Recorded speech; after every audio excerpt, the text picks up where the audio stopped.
also like the entrepreneurial things. Great. The later riders, we just have everybody introduce themselves real quick to Chris, so we kind of knows what our audience is.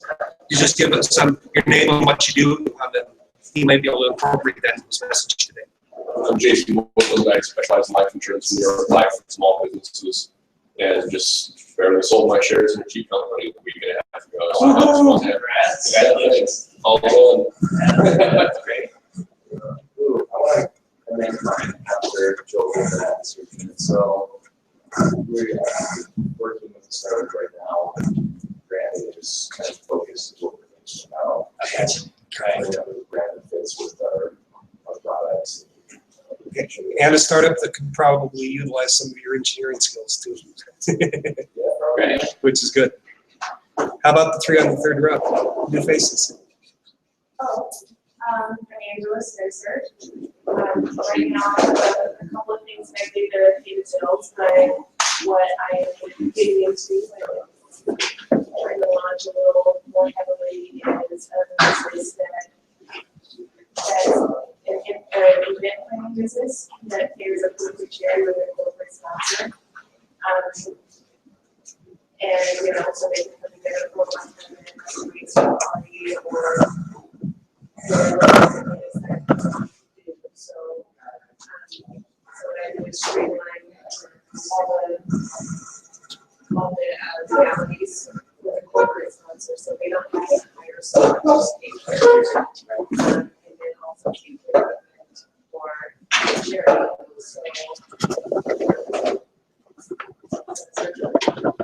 Great. And we'll get a chance to unpack a little bit more whatever's going on, and I'll spend some time if anybody would like to as well. What's your name? My name is Lynn Tietia.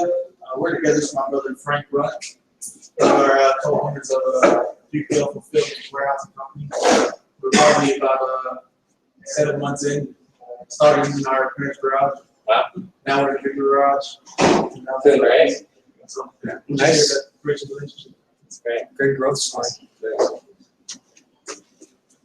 Are we just talking about the work that we're doing? Just your name and like why you're here or what you felt there. Okay, my name is Phil Staser. I'm starting an educational technology company based on the development of STEM or STEAM education. Because if we don't do it quick, we're getting our experience kicked. Yeah. Financially and technically, technologically, by China, they just announced some robotics announcements that we're not even close in our educational system. It hasn't changed since the Industrial Revolution. We're now 36th in the nation in terms of achievement math scores of our students. And I think that's an embarrassment for a country that has the resources that we have. But Let me cut you off there because I know we're going to jump in later. Really quick, last 3 here. What's your name? Tracy. Tracy. What did you hear? What you just I'm with entrepreneurs providing business and educational training. Nice. Right, show me about it. So downstairs, I work at Corporate Alliance and I also structure for interior designers. Kirkland King, I'm the founder of it's a emotional intimacy app that creates relationships with the cars. Well, welcome everybody. My name is Joel Smith with SLCircle. This is Christopher Staser. I'm going to be with me today. This is Jackson. He is an aspiring Olympic athlete. He would like to be in trampoline or diving or something like that. Anything that involves sport. And we welcome you guys today. Thanks, guys. So, just a quick introduction. So, my name is Christopher Staser, and for the last, I guess, 10 plus years, 11 years or so, I've been in brand design and development, and worked with about 60 organizations, all sizes. And my passion, which you'll kind of hear today, is developing foundational branding. Essentially, I get excited about working with people when they're in, you might call it a point of crisis or a point of needing to break out of what's small into something bigger.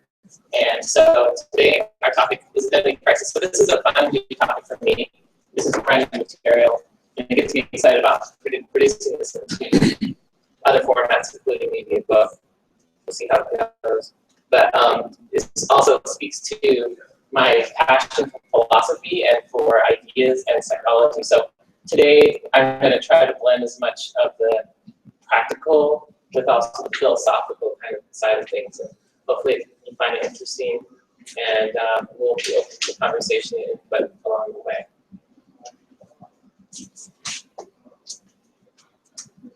So crisis of identity, while difficult at the time, crises of identity, while difficult at the time, are necessary to create a stronger, more connected self. So that's essentially the thesis. And a lot of the ideas of today's presentation come from a psychologist by the name of Erik Erikson. And I don't know if anybody here has heard of him before, but just a little background. He moved from Europe to the United States and changed his name to Erikson, meaning the son of Eric. And in a way, he went through his own really profound identity crisis, and he became the person who came up with the term identity crisis. And specifically today, we're going to look at one of his famous books from the 1950s, which I think is really relevant, but it has to do with Martin Luther, the person who created the Reformation. So you can kind of get a little bit of information about Martin Luther today if you don't know much about him.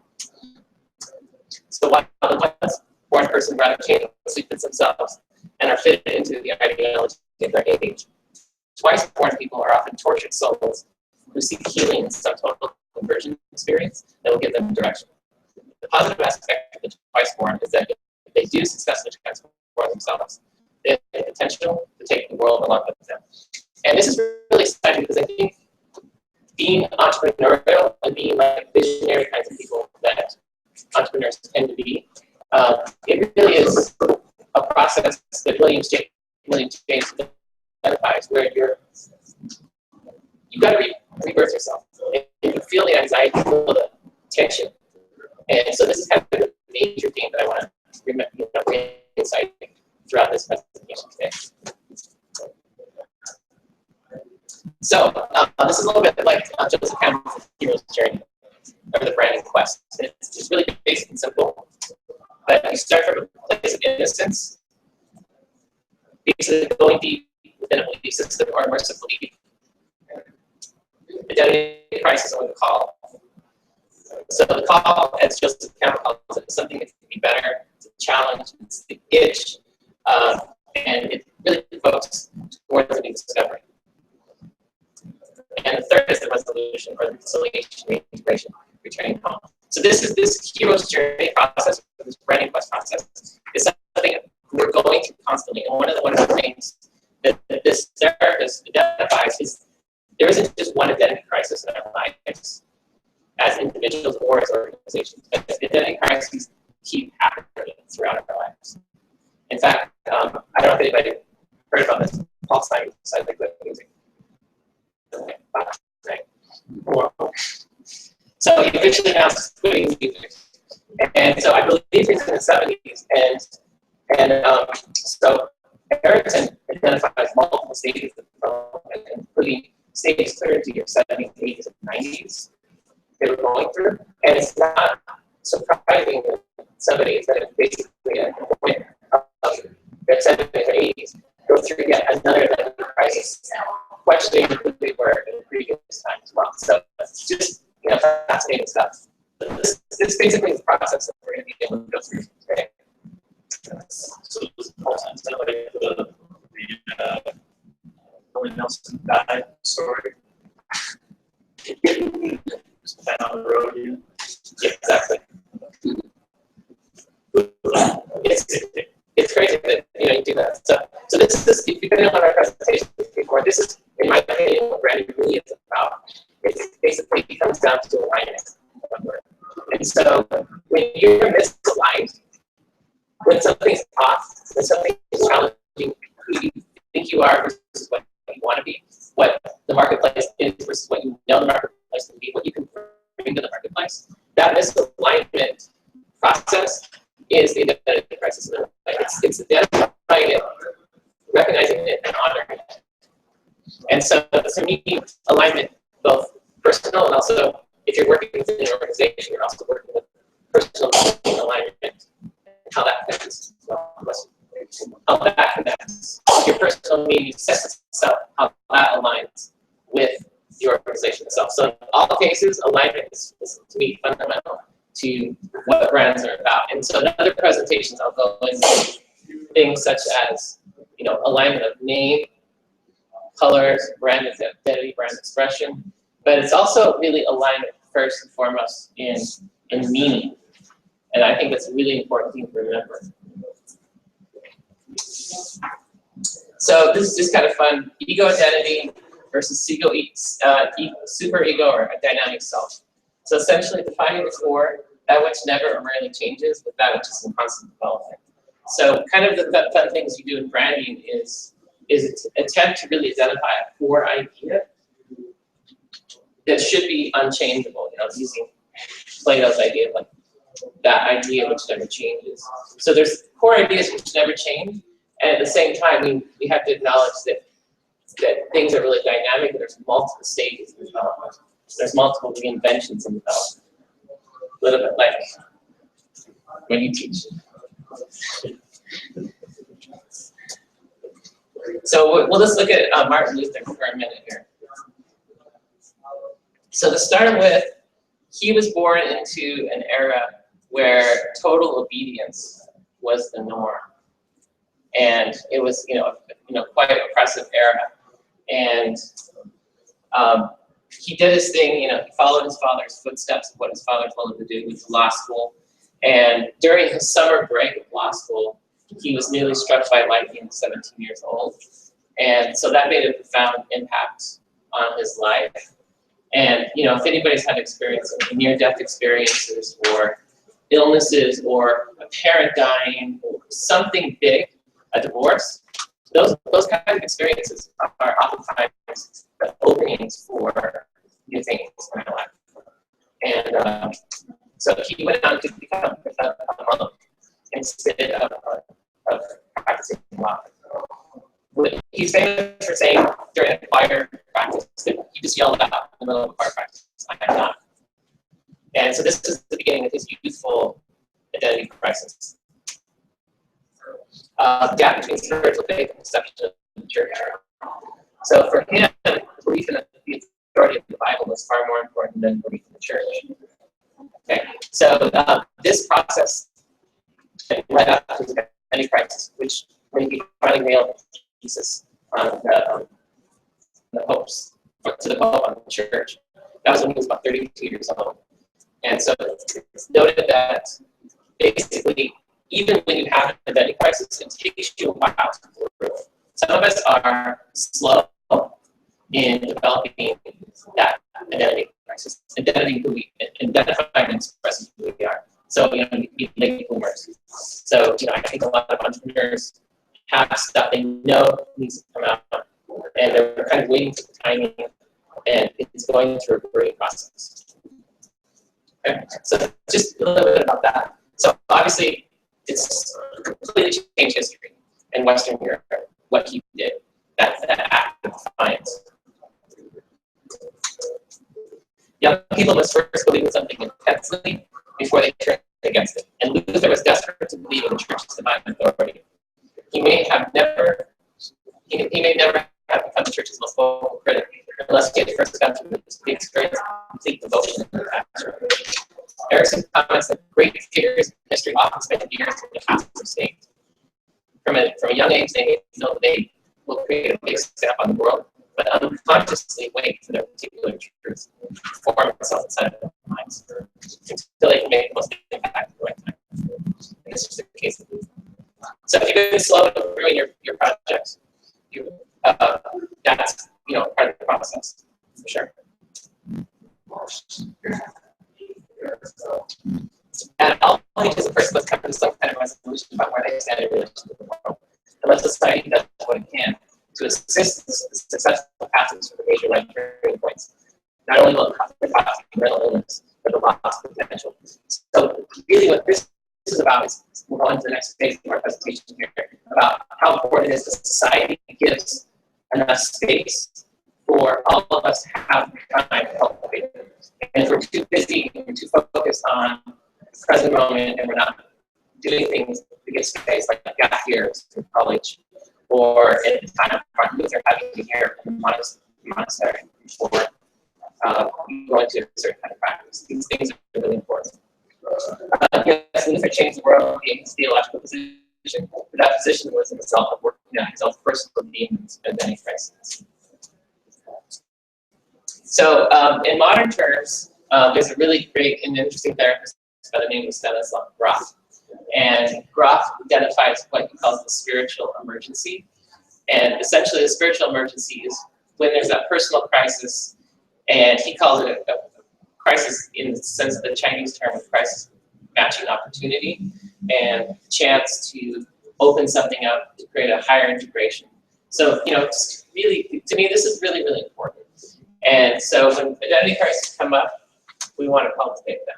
So then, how can we channel creativity within the identity crisis? How can we, in a sense, focus and make the identity crisis have intention towards a higher expression and resolution? So Erickson considered it extremely important whether or not a society is able to accommodate a youthful identity crisis. He wrote about the concept of moratorium, or a period of time or an experience in a culture that deliberately creates so a young person can find themselves before embarking on proper adulthood. Today, a person may take a gap year between finishing school and starting college. In Luther's time, a period in the monastery gave many young men the opportunity to decide what they're going to be. So number one is having some kind of retreat space. And so this is the time when you can really disrupt patterns. So in my branding, the practical side of it, what I do in branding is a discovery dig process. And essentially we turn off all of our phones, we go into a non-distracting environment, and we roll up our sleeves and really investigate, really plunge in for an extended period of time.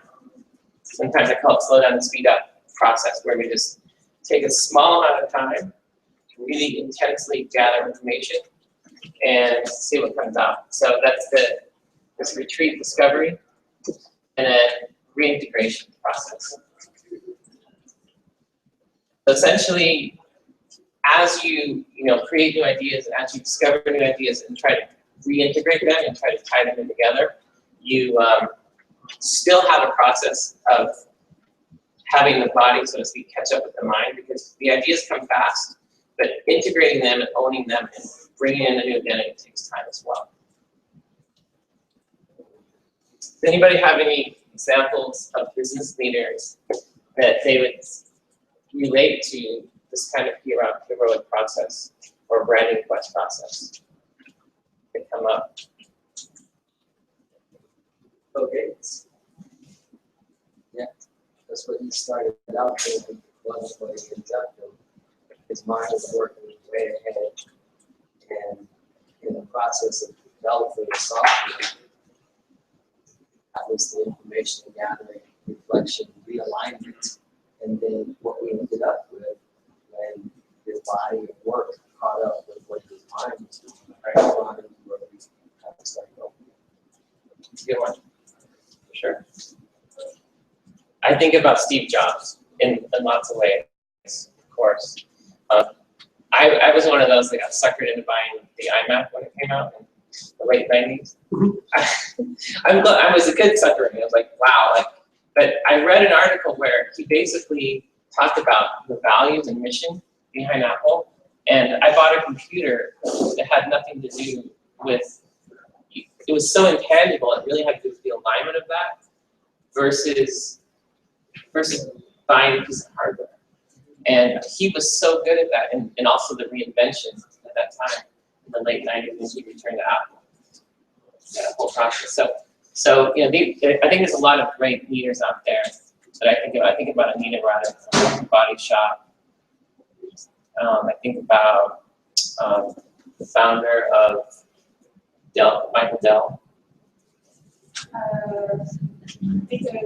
I can't remember any of their names really, but the guy that made Honda, whatever his name is, Honda, how graduated school just offers all that and was trying to get a job with his university to go to.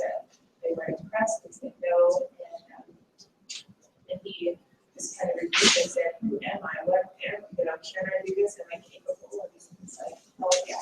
Right. I'm going to go make my own car company. I'll live happily ever after. Yeah, so, yeah, go ahead. I agree with what you're saying, and in an ideal world, we would all be able to do this. But for a significant percentage of our population, it isn't likely that they will have this luxury. Right. They either don't get the education they need to get into the fields that they would like to, don't have a means to. I don't know, Joel, Price, Utah. Mhm. You know, you grew up in Price, Utah, and you're a coal miner. That's all there is. I mean, yeah, they hire some people at the grocery store, some people at the McDonald's, and some people at the gas station. But the entire economy of the city is based on mining coal. And that's what you're stuck doing. And that's what a lot of our parents, I mean, I think this is getting more feasible. So I don't want to let any air out of your balloon at all. I think this is a great approach. But it's not, I don't think as a country, we are providing equal opportunity for all of our citizens or immigrants or whatever to be able to do this. Yeah. I think we are, though. I think Utah, out of any place that I've worked or lived, we have something. I mean, look at this. We're meeting here. You know, Right. there's so many meetup groups, so many opportunities, and we are the mecca of entrepreneurs coming out, and that's what we're working for. And I think all of us, even if you're working for someone, you are an entrepreneur in yourself because you're making yourself better, your job better. And so I think it's more so than when I was growing up than we were growing up, definitely.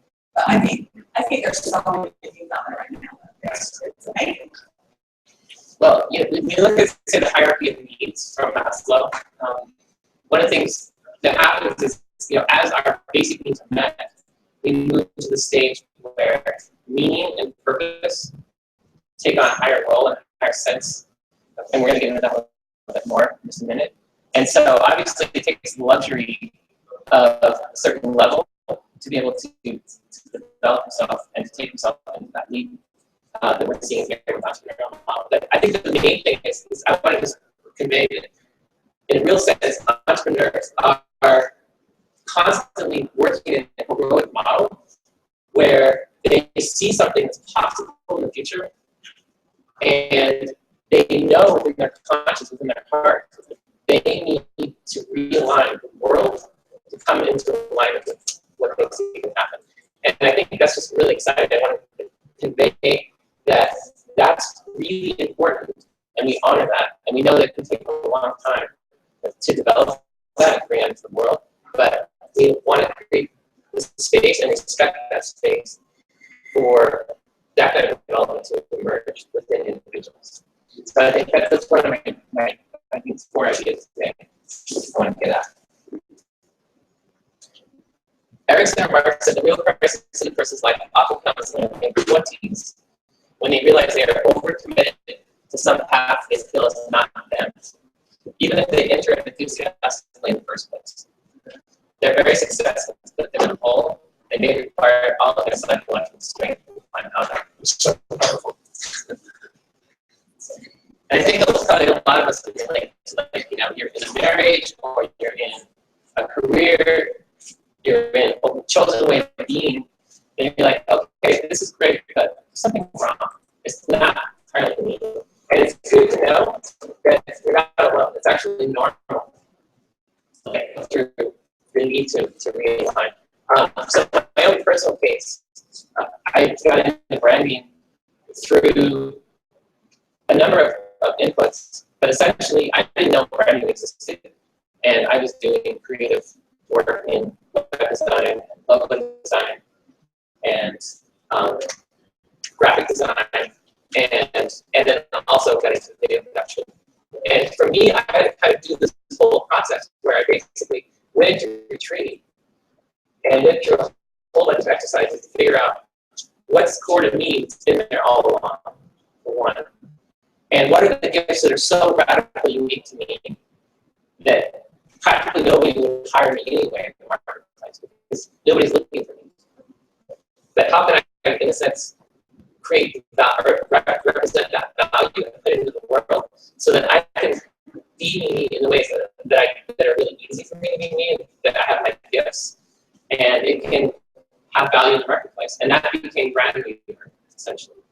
And so I went through my own, and I was in my mid-30s, that particular process. And so, you know, I think all of us, if we were to sit down and relate, to think of many cases that are within ourselves and others of that.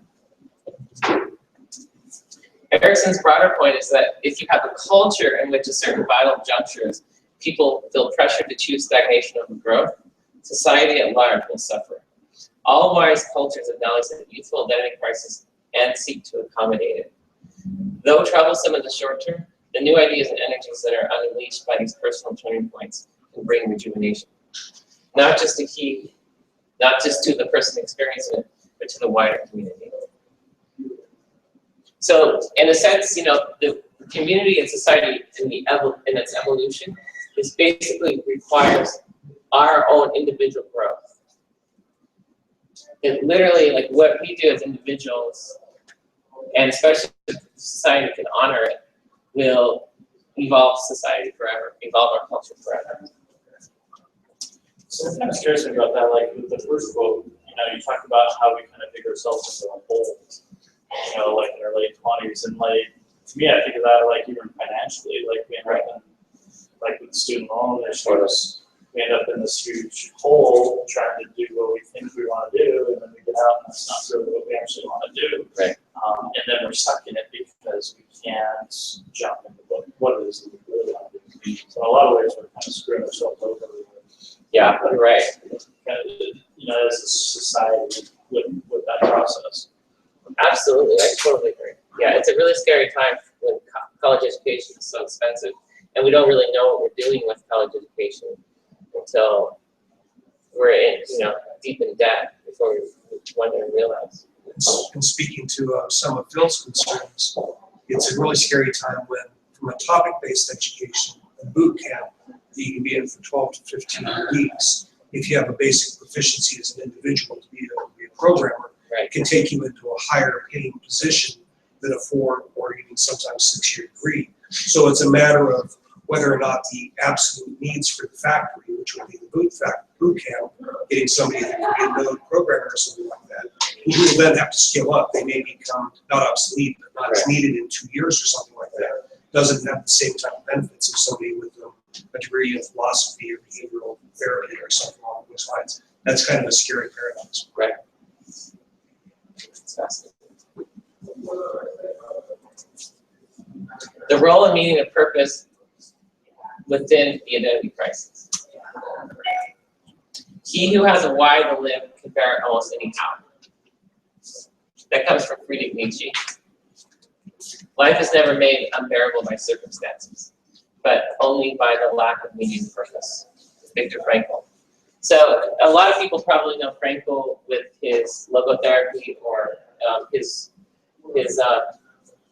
idea of how important meaning is. And Viktor Frankl was the character who was in the concentration camps and identified what is it about being able to survive mentally in a concentration camp by having a sense of purpose and meaning that goes beyond the current circumstances. And so the sense of personal meaning is fundamentally important at all times, but especially right now. So number one is finding your why and living from your why. Individual meaning and organizational meaning alignment. and the tribe-wide the resonance of the social meaning and purpose. So essentially, in this process of identity crisis is really developing a sense of personal meaning, sense of personal why that you can live by. And if you are within an organization or you create an organization, you have to get the cohorts, you have to get your team aligned also in that process with a sense of group shared meaning. And fundamentally, what's really exciting about this era is the idea of the tribe, which is people are joining tribes because they need meaning. And because, say, religion, philosophy, institutions that used to provide meaning are eroding in so many kinds of ways, people are still in need of creating meaning, and the tribe-wide really is a really big part of that. The practical implications of the identity crisis. So the best brands evolved out of the resolution of the crisis opportunity, which is really exciting. So when there's something going on, you're like, something needs to evolve, that's where great brands emerge. All brands need to go into retreat and redefinition in their evolution. So you need to schedule multiple yearly kinds of practices where we go in and say, okay, what do we need to do to redefine ourselves, or where are we going in our identity? Religion and brands share so much in common. Clearly developing these makes a brand stronger. So some ideas are, what are our shared beliefs? What is our why? What rituals do we perform? What's the common language? Lingo. And what's our founding story? Great brands have amazing founding stories. REI. Let's get together and create our little co-op purchasing co-op. Right? Of course, Steve Jobs has an amazing founding story. Michael Dell, starting from his apartment and basically selling computers as a freshman out of his apartment. So founding stories really mean something. So all of these components that are really important in religion are really important in brands. And meaning, purpose, and cosmology. You know that Apple computer has a cosmology to it. It has people believe it and fight for it.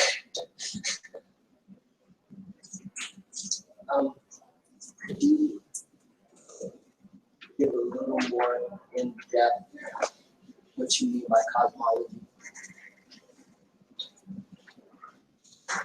Cosmology is, to me, a sense of a really inclusive worldview. It's a really embedded belief system. So I don't have a lot more to say about it other than it's a way of creating orientation. Here's how the world works. The sun goes around the earth, or the earth goes around the sun. This is what we're calling our definition of how the cosmos works. Literally translated into Latin, it means cosmos, or the universe, and logos is the structure. So yes, it's the structure of the universe as we perceive it to be. Right. The structure of the universe, right? Brain. Yeah, it's not necessarily true scientifically, but you live by it. Yeah, you live by it. Yeah, totally. Here's some more. So tribes, which I'm going to call brands here, are social groups that share meaning that can be actively cultivated. The resolution of disparate ideas, ironies, misalignments is an individual process that is shared in the social space. Creating brands use the identity crisis to create a higher resolution. So,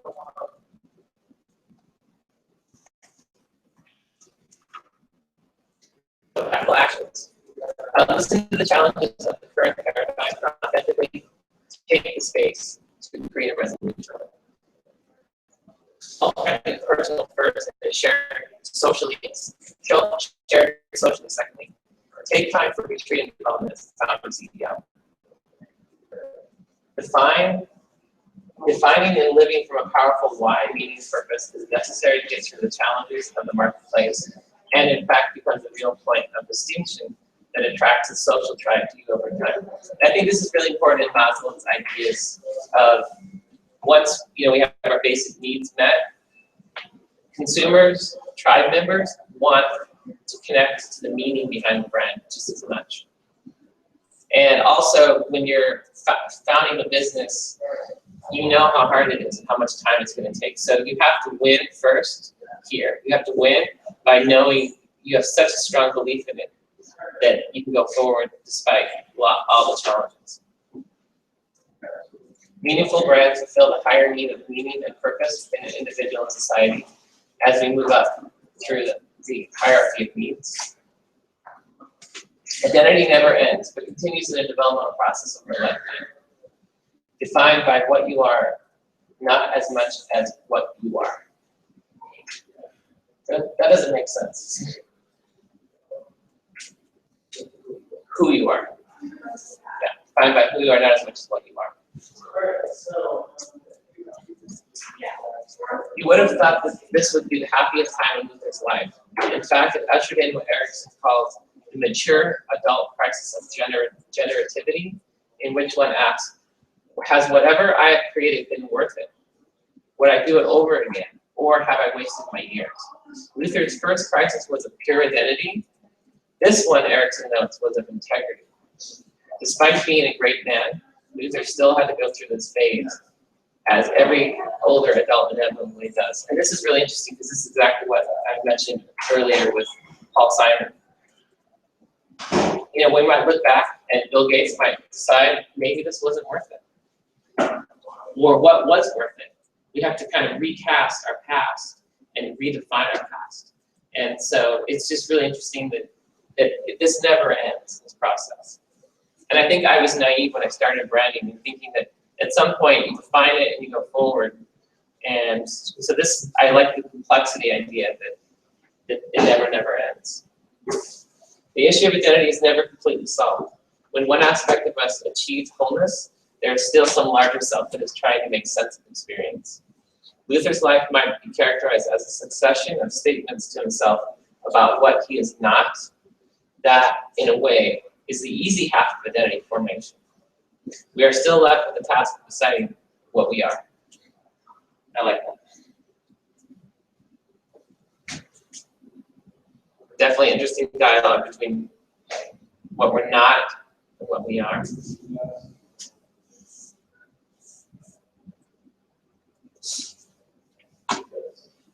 Psychology matters, Erickson was trying to say, because history is essentially the acting out of individual psychologies. And this is exactly the case with entrepreneurs.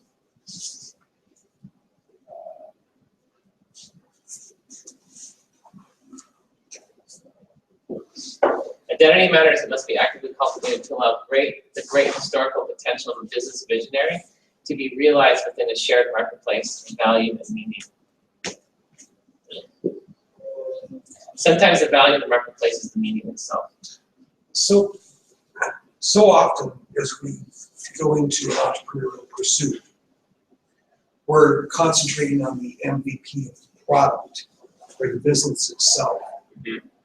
But the way that you're framing this is, we're not taking enough time to concentrate on what the identity, the need, the means of the product is. It's not just branding. It actually has to have something like, I believe I have an identity as an individual. Do I portray what that identity is? That same thing with me being a business needs to be the same type of thing. And what you're illustrating here is exactly that point. We often miss out on being able to actually illustrate the identity of the business. And maybe that's why the product will fail, because you haven't, it's not just a needs analysis, whether or not a potential client base needs it. It's whether or not it can be easily identified. It has this identity itself, much like you going through an identity crisis. Is that a fair statement? Yeah, I would say so. To try to look at this in a more practical expression is you have a product. that you're working in. You have something that you're working from, and so you have a visionary like process to go into that. Like you know this should exist in the world, and so all I'm really getting at is that there has to be a sense of strong purpose behind it. There has to be you don't know what's going to work in the world. You don't know how it's going to fit the marketplace, but you have to at least trust the vision of it and trust that where you're going with it, that seed idea can really happen. Yeah. So, and it might be completely off, and the marketplace might reject it, but that's the nature of, I think, life. To not know exactly, but you got to have the courage and go with it. And if you at least have a sense of the meaning and purpose behind it, you can pivot in the ways you need to, as well within the marketplace, and still have a sense of purpose and connection to it, from its like seed idea.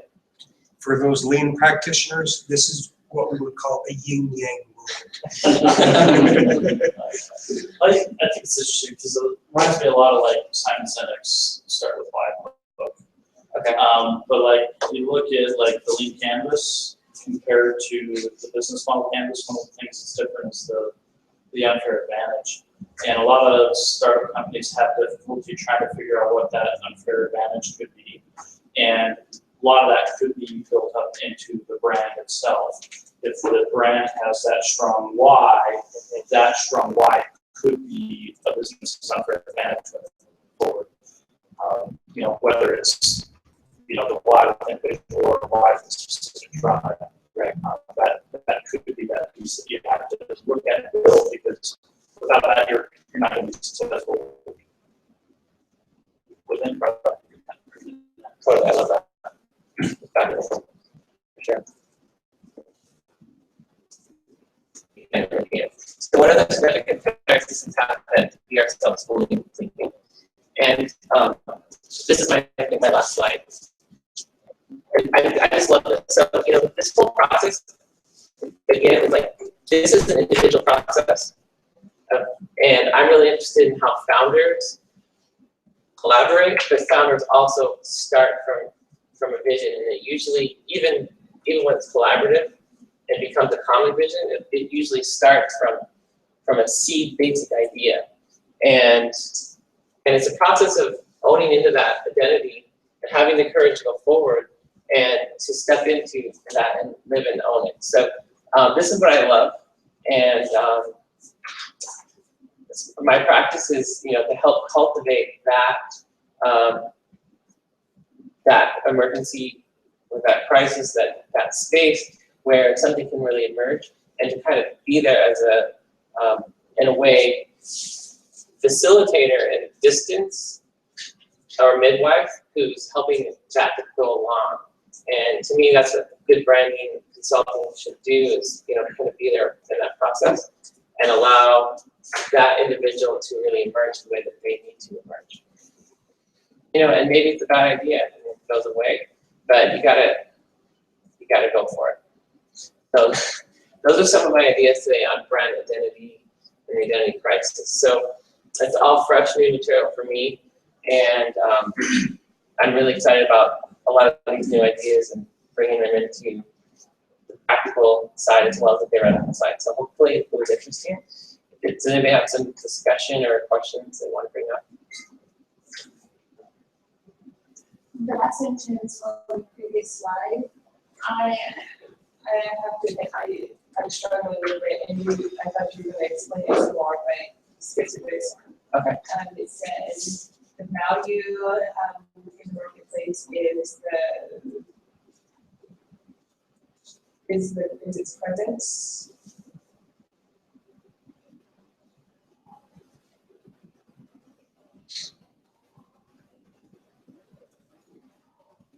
Yeah, sometimes value in the marketplace is redeeming itself. I'm not.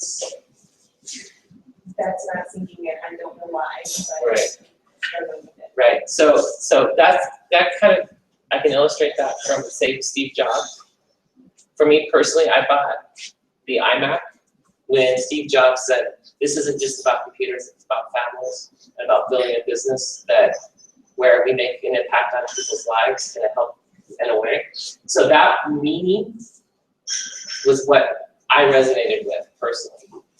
Oh, that's where the value came from. So the value actually came from that sense of meaning about what we can do with business and how business can impact families, impact people in a positive way. And I know a lot of people that I work with nowadays are really living from a values-based business.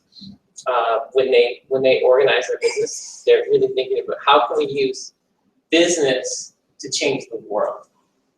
And these are those kinds of ideas for me that affirm that. Right. So it's not just about price differentials. No, I get that. Like, I have clients where they have a certain vision where they want people to move their businesses and services. Like, no one's ever going to move for like an Mars, caption to win the day or, save the girl or anything. But they would happily embrace a big immigrant, right? With arms and legs, being human, doing its thing, And then another one where this company is faceless, nameless, you just see their brand. We made a little video for them. Well, I did a little video for them. It was kind of dumb. It's about a fish who aspired to be more, wanting to go outside because everyone's talking about how awesome outside is. And so you can possibly, he goes on YouTube and learns how to lift weights. And so he gets his fish tank closer to the window. He sees outside and he is just amazed. And then the next caption, he uses a chair to sit around and clean himself in the pool. And we've got it's a company that sells lightweight and durable tables and chairs. The tables and chairs are helping the fish to do more, Right.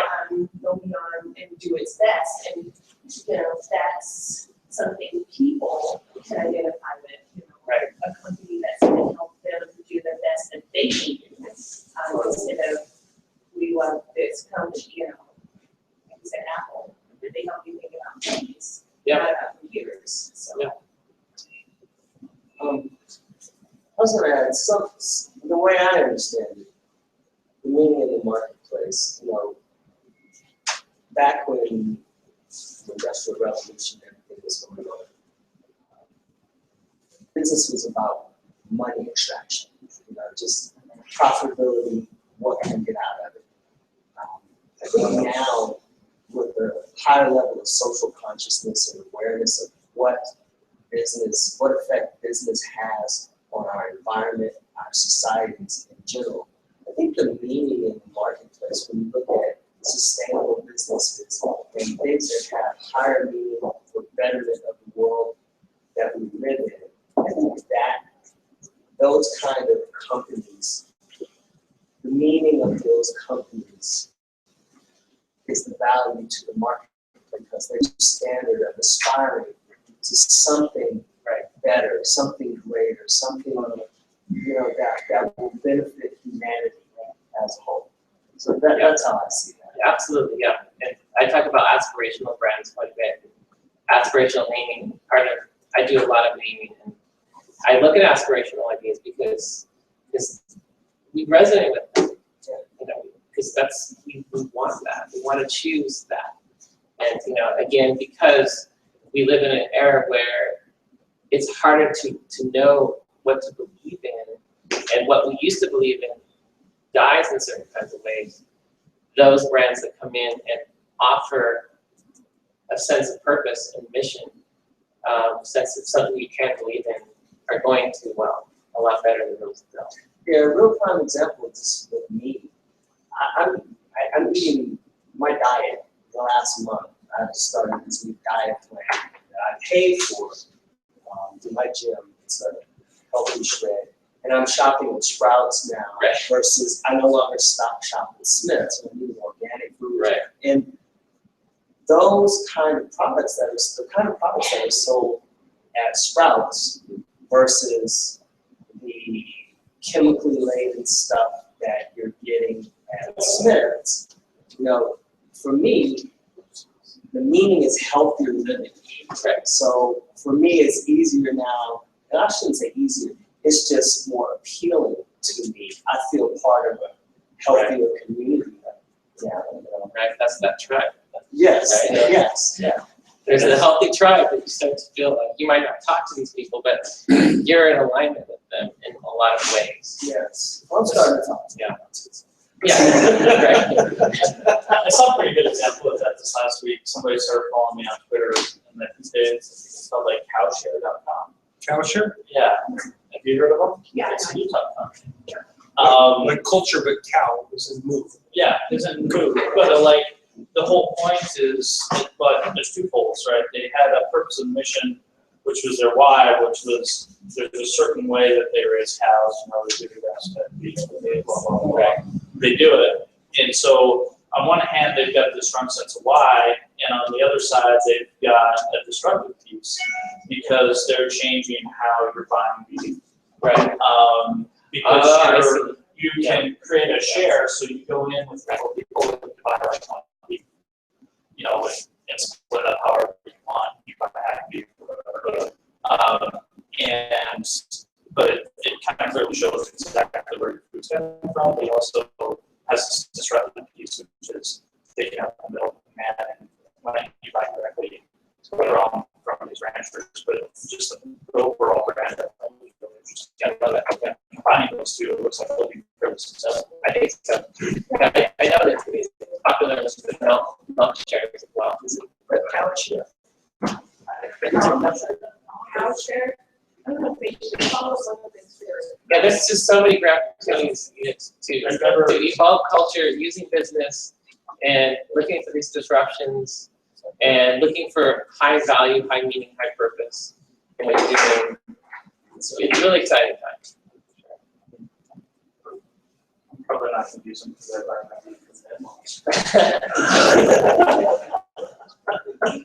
I really like that idea. Good. Well, I've really enjoyed having the opportunity to give you something to think about, I hope, and get to play a little bit of philosophy and psychology as well as business today. So that's been interesting for you as well. I'll put my cards out here, and I'm happy to have a one-on-one conversation with you. If you have an active project you're working with, I invite you to take a 30-minute evaluation with me. I'll give that as a gift to just kind of go over your project, brainstorm with you. I recently finished a whiteboard animation project that my animator said, hey, you should just play for everybody and check it out. So I might play that on mute here in a second, just so you can kind of see. I'm branching back into more video-oriented projects as well as brand positioning. But basically what I do in branding is help develop the brands through the brand identity process, and including logos, naming, messaging, positioning, websites, design, and that sort of thing. So if you want to talk about that more or explore what you're doing now and feedback with what you're doing now, If I can make a brief request and then we'll do the whiteboard, I'm very intrigued with going from the garage to 10,000 square feet in that short period of time. Obviously, you guys have pulled off some sort of a tribe, either in the name of need that you've been able to fill, or you've been able to tie it into some sort of organic distribution channel.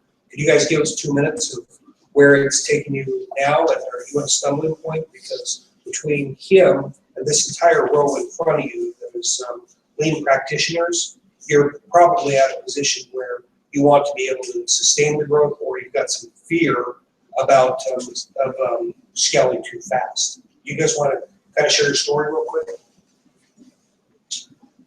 I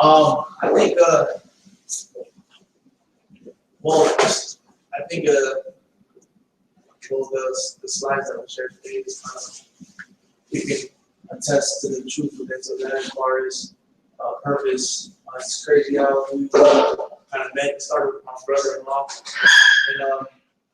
and he started it sometime last year, December, and we just kind of jumped on in around March area, April. So around April, and we all, well, with me and my brother, we never talked numbers with our partners. We never discussed percentages or how much money we're gonna make. It was always about the purpose for us. Because along with this, our main purpose is our nonprofit. It's helping all making awesome life opportunities for the stands for. We're Polynesian, and we're Samoan, but my brother-in-law's Tongan. I'm married to a Tongan. So in Tongan, malo means thanks. Yeah, in Samoan it means good job. So we're a youth mentorship, and our purpose is to teach, to inspire the youth to become principled leaders of our future through things that they haven't learned. Well, things that we've learned late in life, we'd like to teach them early. Right. And so, yeah, and so and that's our purpose. As far as the fulfillment side, it's kind of our for-profit field of purpose. But with our for-profit, we have principles that we believe in and that we stick to. And like a lot of the times we might be out of alignment with that. And that's just part of us as owners. That's our responsibility to, hey, we're out of alignment with that. But and we started our garage. We're in a 10,000 square foot warehouse now in California Avenue. But we believe in relationships, genuine relationships. It feels like we've been at it for years, but really it's only been 6 or 7 months. From when my brother-in-law started, we've only been in for April, May, June, 3 months. But it seems like we've been working because a lot of the time we build these relationships, we're not close enough. We're just there, but not there, right?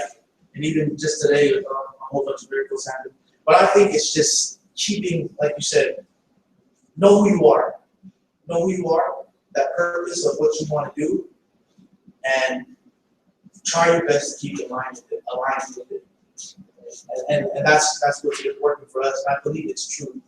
It's a principle. We had a consultant come in and just probe questions about structure as far as percentages and whatnot. We told them what we just said. It's either crazy, or stupid, or that's unsafe, and whatnot. And as true as that may be from his experience, well, we're slapping playing the table, really. We're being molded based solely on our purpose. And the really cool thing about it for me is I'm not worried about that.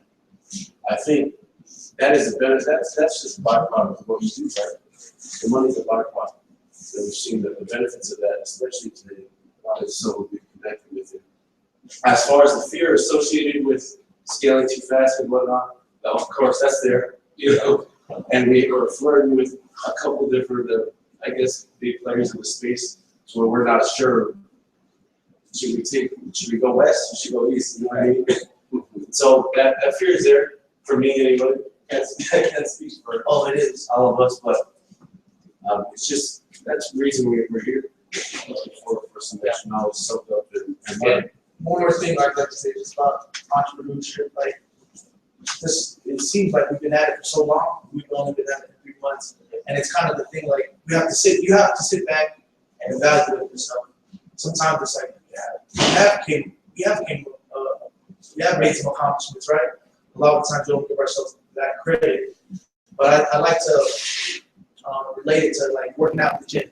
I worked out for a while, but you work out, you don't really see it. It's like you must stay there, right? So it's kind of constantly grinding. You might not see it the next day, right? Or maybe even a week or two, but 3 months down the line, and things start happening like just today. You pick up 13 clients just today. Fantastic. So I feel like okay.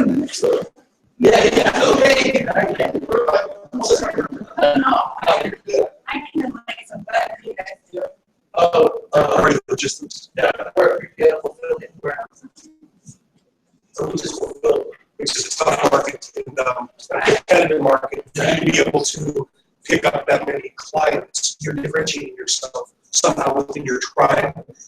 within your culture. And they're buying on boards because of the purpose you're operating under, but you also know that you have to deliver upon the results of what you've sold them on. And so that's a perpetual yin between the lean and the marketing. And I sense that there was a pretty story there. Thanks for Yeah, that was great. Great. Well, I'll just let this play, and you don't have to pay attention. Then you'll just kind of see some of the work. Awesome. Thanks for coming, guys. I'm going to shut down the YouTube stream. But, this was kind of a facepalm moment, inspiring kind of session because some of your sessions do this too. It makes you. So, thanks for coming over, sir. Appreciate it. So, Yes. today.